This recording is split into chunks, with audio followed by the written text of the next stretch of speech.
여기 머리말이 나오네요. 머리말을 한번 읽어보죠. 인공지능 AI, 빅데이터 등으로 대변되는 과학기술의 혁신적인 변화는 가까운 미래도 예측할 수 없는 격변을 예고하고 있습니다.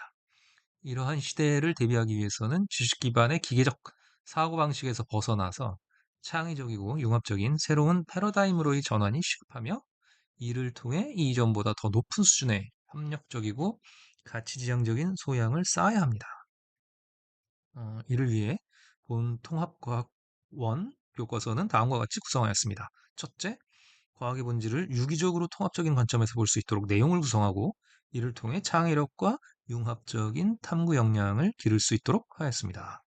둘째, 협력 작업으로 결론을 유도하는 과정을 통해 과학적 탐구 능력을 함양하고, 나아가 과학과 우리들을 둘러싼 환경과의 관계를 통합적이고 창의적으로 연결하여 문제 해결 역량을 기를 수 있도록 하였습니다.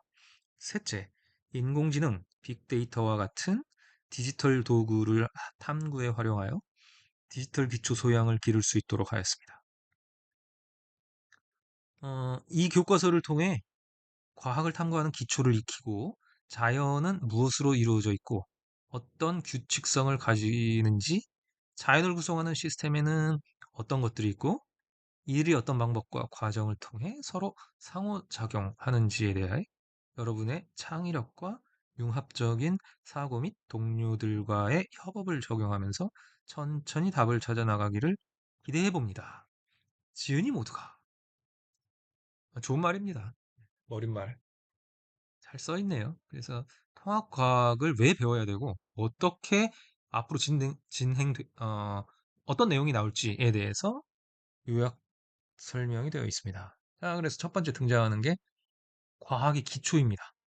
과학의 기초. 과학의 기초를 여기서 어떻게 서술하였냐면, 원자부터 우주까지 광대한 시공간 규모 속에서 자연현상을 측정하려는 과학자들의 노력으로 우리가 경험할 수 있는 영역은 놀라울 정도로 확장되었다. 자연을 관찰하고 측정하는 것은 과학의 기초이며, 이를 통해 얻은 정보는 우리 생활에 유용하게 활용되고 있다. 그렇죠. 과학이 없이는 우리 생활이 굉장히 낙후되었을 것이다 라고 저는 말할 수 있겠습니다. 이전에 배웠어요. 전류, 단위, 속력, 길이, 부피, 측정, 공간, 정보, 어림, 온도, 시간, 질량, 디지털, 뭐 이런 것들을 배웠다고 하는데, 이렇게 알고 있는 개념과 모르는 개념을 구분해보고 모르는 개념은 검색하여 확인해보자 라는 활동을 제시를 했습니다. QR코드를 찍으면은 뭐 이 용어에 대한 설명이 나오겠죠? 나올 것 같아요. 해보면 될 것 같고요. 다음 페이지를 봅시다. 아주 멋진 그림이 등장하네요. 여기 뭐 드론이 있고 그 밑에 아이들이 즐겁게 놀고 있으면서 휠체어를 타고 있는 아이들도 있고, 뭐 강아지를 끌고 다니는 우리 어르신들. 어르신 맞나? 이거 헤드폰 같은데. 어, 어르신도 헤드폰을 끼고 다닐 수 있죠. 네. 자, 그럼 여기 과학의 기초에 대해서 읽어봅시다. 일상에 숨어있는 과학의 기초. 오늘은 친구들과 공원에 소풍을 왔다. 공원 한가운데 돗자리를 펴고 스마트폰으로 피자를 주문하였다. 피자 크기는 라지 사이즈로 해야겠지? 같은 라지라도 가게마다 크기가 달라서 고민되네. 주문을 마치고 잠시 기다리는데 멀리서 드론 한 대가 피자를 가지고 우리 쪽으로 날아오는 것이 보였다. 피자 도착까지 40m 남았대. 저게 우리 피자인가 봐. 스마트폰으로 피자를 주문하고 실시간으로 배달 상황도 확인할 수 있다니 참 편리한 세상이다. 자, 여기서 이제 핵심 질문. 편리한 일상 뒤에는 어떤 기초과학이 기술이 있는 것일까? 자, 이 단어는 학습하며 모을 생각 조각을 미리 살펴보고 학습 계획을 세워보자. 자, 여기서 뭐 생각 조각이 나오네요. 생각 조각. 그럼 생각 조각 첫 번째 시간과 공간이라는 거죠. 여기 조각이 있네. 여기 퍼즐 조각. 스마트폰으로 정확한 위치를 알 수 있게 되기까지 과학자들의 어떤 노력이 있었는지 알아본다. 두 번째, 기본량과 단위. 피자가 도착하기까지 남은 거리를 정확하게 나타내기 위해 단위가 필요한 까닭을 알아본다. 세 번째, 측정과 측정 표준. 피자 크기의 기준이 가게마다 다르면 어떤 점이 불편할지 생각해 본다. 네 번째 생각 조각. 정보와 디지털 기술이라는 조각인데, 스마트폰으로 음식 사진을 찍고 전송할 수 있는 것은 어떤 과학 기술이 있기 때문에 가능한 것인지 알아본다. 어, 이렇게 이제 생각 조각을 가지고서 스스로 정리를 한번 해보는 게 있나 봅니다. 30쪽에. 그래서 30쪽에서 핵심 질문에 대해 답해보자. 나중에 30쪽 가면 그때 가서 합시다. 그때 가서 하는 것으로 하시죠. 자, 이제 첫 번째 생각 조각이었습니다. 시간과 공간. 전체적으로 보면은, 뭐 여기 시간과 공간을 나타내는데, 여기 공간 좌표 같아요. 음, 마이너스 14승이죠? 이게 지금? 마이너스 16승. 마이너스 16승 미터부터 쭉 10의 26승 미터까지의 길이 스케일이 나타나 있습니다. 우선 그림은 그렇고, 여기 봅시다. 그럼 시간과 공간에 대해서 이 단원을 배우고 나면 자연을 시간과 공간에서 기술할 수 있음을 설명할 수 있다. 기회와 시간 측정의 현대적 방법과 다양한 규모의 측정 사례를 조사할 수 있다. 여기 생각 조각이 하나 나왔네요. 자, 스마트폰으로 정확한 위치를 알 수 있게 되기까지 과학자들의 어떤 노력이 있었을까? 여기 한 꼬마가 있는데, 배가 고픈가 봐요. 꼬르르. 피자를 시켰나 보죠? 그래서 피자가 어디쯤 와 있나를 위치 파악을 하는 겁니다. 스마트폰으로. 고양이도 여기 한 마리 있고, 지금 피자 배달부가 길을 따라서 걸어가고 있습니다. 그럼 실시간으로 위치를 파악을 하고 있죠. 고양이는 파악은 못하겠죠? 자, 그럼 여기 시간과 공간의 기술이라고 되어 있는데, 자연현상을 탐구하는 과학은 아주 작은 원자에서부터 엄청나게 큰 우주까지 모든 규모에서 일어나는 현상을 다룬다. 그러니까 과학은 일어나는 현상을 다룬다. 또 수십억 분의 1초 같은 아주 짧은 순간부터 우주의 나이인 138억 년이라는 긴 시간까지 모두 과학에서 탐구하는 대상이 된다. 시공간적으로 무지하게 넓은 범위의 대상을 탐구한다. 이렇게 엄청나게 넓은 범위의 자연현상을 어떻게 탐구할 수 있을까? 원자처럼 아주 작은 규모의 미시세계와 우주처럼 아주 큰 규모의 거시세계에서 일어나는 자연현상도 인간의 감각을 활용한 방법으로 탐구를 할 수 있을까? 라는 거죠. 여기 좀 어려운 말이 나왔는데, 여기 뭐, 거시세계 어디가 있었죠? 거시세계. 여기 미시세계. 그거에 대한 설명이 또 좌측에 친절하게 나와 있습니다. 자, 그럼 거시세계와 미시세계가 뭔지 살펴봅시다. 사람, 지구, 태양계, 은하와 같은 상대적으로 큰 물체나 현상들의 규모를 거시세계라고 한다. 반면에 원자 핵, 원자, 분자 수준의 아주 작은 규모를 미시세계라고 한다. 미시세계에서는 우리가 살아가는 거시세계에서 볼 수 없는 다양한 현상들이 나타난다. 굉장히 중요한 말이 됩니다. 그럼 다음 페이지 보시죠. 해보기? 뭘 해보자는 거야? 한번 해보기. 읽어봅시다. 미시세계와 거시세계의 물체의 크기에 따른 차이점을 분석하기. 자, 그러면 어, 동글뱅이 첫 번째. 일상생활에서 직접 측정할 수 있는 길이 중 가장 짧은 것과 가장 긴 것을 떠올려 보고 그 길이를 검색하여 그림 어, I-1 그래 빈칸 기억 니은에 써보자. 두 번째 동글뱅이. 수소원자의 지름과 지구의 지름을 검색해보고 기억과 니은의 길이와 비교해보자. 자, 수소원자의 지름, 지구의 지름. 자, 그럼 원자 규모와 우주 규모의 자연현상을 탐구할 때 물체의 크기에 따라 어떤 차이가 있는지 예를 들어 설명해보자. 원자 규모의 자연현상으로는 전자현미경을 사용하여 원자의 배열을 관측한다. 관측할 수 있겠죠? 그다음에 우주 규모의 자연현상으로는 우주망원경을 사용하여 천체를 관측한다. 그럴 수 있겠죠. 네, 아주 좋습니다. 아주 좋아요. 자, 그 다음에 어떻게 교과서가 기술되어 있는지 봅시다. 원자 규모와 우주 규모의 자연현상은 그 특성과 탐구 방법이 다르다. 예를 들어, 원자의 운동과 태양계 행성의 운동을 설명하는 방식이 서로 다르며, 천체를 관측하는 도구인 우주 망원경은 원자 규모의 현상을 관찰하는데 사용할 수 없다. 이와 같은 탐구 대상의 규모에 따른 차이를 이해하는 것은 자연현상을 탐구하는 데 매우 중요하다. 그렇죠. 매우 중요합니다. 자, 그럼 여기 확인이 들어갑니다. 어떤 확인이 들어가느냐? 원자 규모와 우주 규모의 자연현상을 관측하는 도구에는 각각 어떤 것들이 있나? 아, 여기 나온 거 아닌가요? 원자 규모의 자연현상, 전자顕微鏡.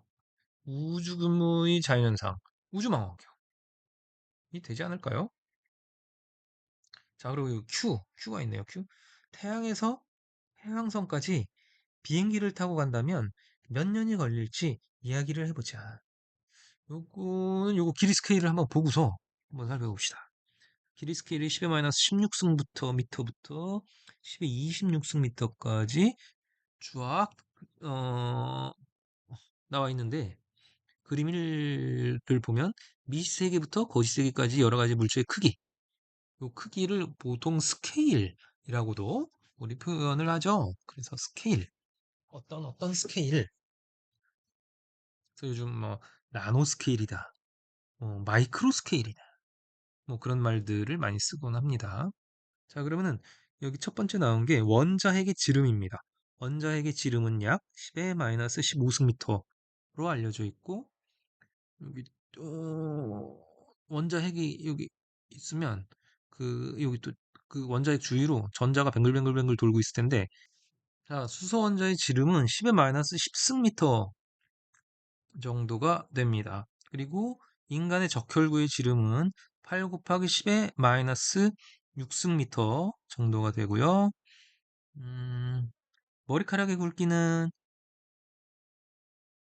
0.0001m, 사람의 키는 1에서 2m. 아, 그래서 아까 그 긴 것의 길이는 뭐 사람의 키고 짧은 것의 길이는 머리카락 굵기 그거네요. 그걸 여기다 갖다 쓰면 될 것 같고, 그다음에 쭉 가서 이제 지구의 지름은 대략 요 중간 10의 6승과 10의 8승 사이니까 10의 7승, 10의 7승 미터입니다. 10의 7승 미터 정도 되고, 태양에서 해왕성까지의 거리는 4.5 곱하기 10의 12승 미터. 그다음에 가장 가까운 별까지의 거리는 약 4 곱하기 10의 16승 미터가 되고, 안드로메다 은하까지의 거리는 2.4 곱하기 10의 22승 미터 정도가 되네요. 자, 길이와 시간 측정에 대해서 살펴봅시다. 자연을 탐구할 때는 측정이 기본이 된다. 태양이 언제 뜨는지, 하루 동안 그림자의 길이는 어떻게 변하는지를 탐구하려면 먼저 길이와 시간을 측정하는 방법을 알아야 한다. 일상생활에서 길이는 자로 측정하며 자에는 기준이 되는 길이가 눈금으로 표시되어 있다. 시간은 시계로 측정하는데 과거에는 지구의 자전이나 공전 주기를 시간의 기준으로 정한 후 진자 등을 이용해 이 시간을 일정한 간격으로 나누는 시계를 만들어 시간을 측정하기도 하였다. 하지만 원자나 우주와 같은 다양한 규모에서 일어나는 현상을 보통 자나 시계만으로 길이와 시간을 측정하는 것은 불가능하다. 자연현상을 탐구할 때 길이와 시간을 측정하는 현대적인 방법에는 무엇이 있을까? 탐구.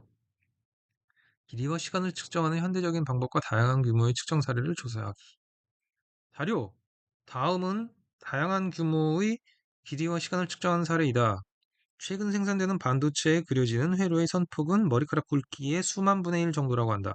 이렇게 미세한 길이는 어떻게 측정하는 것일까? 위성 위치 확인 시스템에 사용되는 항법 위성에는 10의-10초까지 측정할 수 있는 아주 정밀한 시계가 있다고 한다. 이렇게 정밀하게 시간을 측정하는 방법은 무엇일까? 목표, 길이와 시간 측정의 현대적인 방법과 다양한 규모의 측정 사례를 조사할 수 있다. 준비물, 스마트 기기, 참고 도서.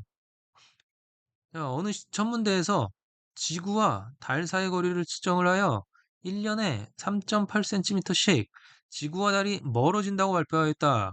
이렇게 먼 거리를 센티미터 단위로 정밀하게 측정한 방법은 무엇일까? 레이저. 레이저 거리 측정 시설에서 달 궤도 탐사선을 향해 레이저를 쏘는 모습이다. 쫙 쏜다. 그럼 달에 레이저가 간다. 거기까지 걸리는 시간, 여기를 맞고서 여기까지 돌아오는 시간, 그거를 잰다. 그거네요. 그래서 위의 세 가지 측정 사례 중 한 가지를 선택하여 정리를 발표해보자. 하나, 둘, 셋, 이건가요? 발표하십시오.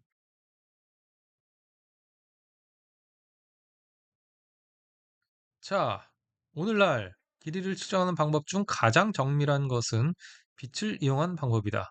빛의 속력이 일정함을 이용해 빛이 진행한 시간을 재거나 물체에 반사되어 돌아오는 두 빛을 비교하여 길이를 측정한다. 빛을 이용한 길이 측정 방법.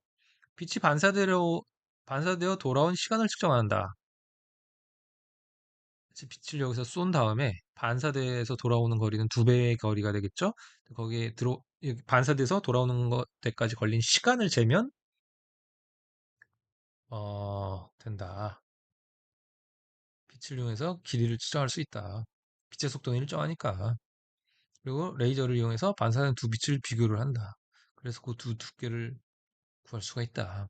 이처럼 정밀한 길이 측정도 정확한 시간을 측정할 수 있는 기술이 있기에 가능하다.